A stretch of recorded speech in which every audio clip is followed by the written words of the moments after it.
Nick, we're getting close to the stretch run right now. We're in the stretch run, I guess, but we're getting close to sort of determining the playoff picture. And I'm curious, if you're looking at the seeds that are starting to lock up playoff spots, the higher seeds, is there one in particular that you believe is vulnerable for a potential upset in round one of the playoffs?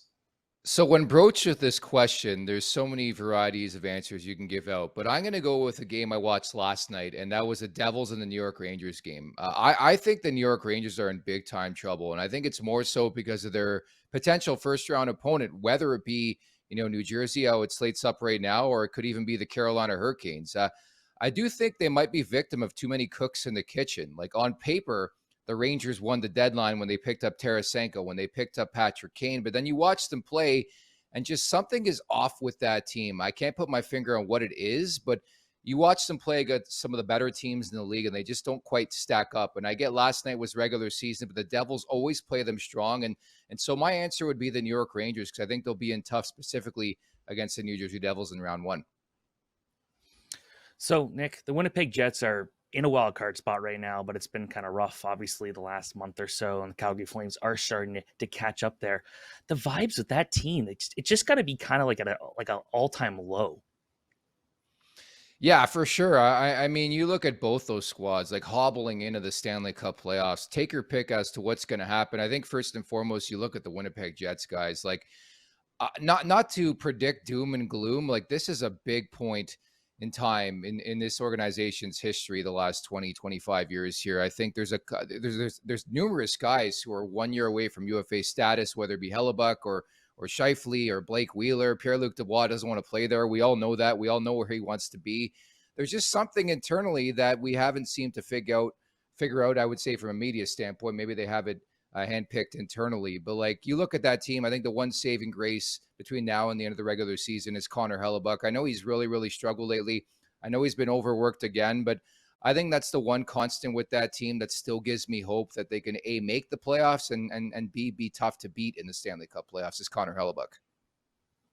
It makes me want to triple down on and take a victory lap. Earlier this season, I said that Jack Adams should go to Connor Hellebuck, not Rick Bowness. I've improved, right?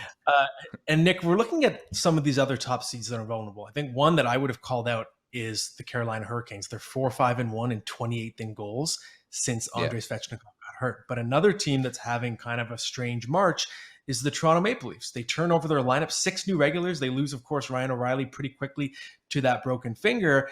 But it seems like they're just not quite right. Obviously, they're not putting their 100% healthy lineup out there. They're starting to do some load management here and there as well. So what's your take right now? Are you worried about this weird stretch? Or is this a case of, hey, we know our spot in the standings. We're just going to experiment and not worry about wins and losses? Firstly, I'm going to use this airtime to promote an interview we just did on Leafs Morning Take. Go check it out at the Leafs Nation 401. We interviewed Luke Shen. Of course, he's good friends with Jay Rosehill. To answer your question, and sorry for doing that, got it sometimes. I think when you look at the Maple Leafs, they've known their playoff opponent for like 3 months. We even asked Luke Shen, like, did you guys have the green light special when you clinched the playoff spot? And he's like, no, like there wasn't even a reaction when we clinched the playoff spot. I think we all knew. I think you guys would agree since day one of this regular season, the Leafs in like a select list of teams that it's all about what they do in the Stanley Cup playoffs. It's not really about how they get there, when they get there. They got there, relatively early.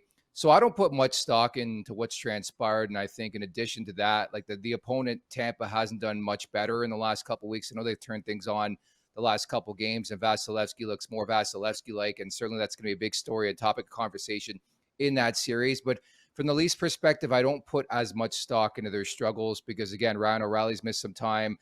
They've really, really tinkered and experimented a lot more than other teams, I would say, right now. So not much stock into it.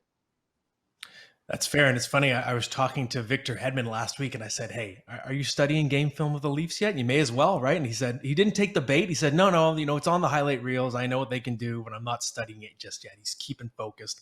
One more for you, Nick, before we let you go. I'm just curious, we're talking about teams that are ripe to be upset, but is there a lower seed? We've talked about it on the show before, but are you kind of looking at a lower seed that you think is looking scary as a late bloomer right now? I would, if Calgary gets in there, you never say never. I don't know if they're going to get into that conversation. I think they would certainly, be there.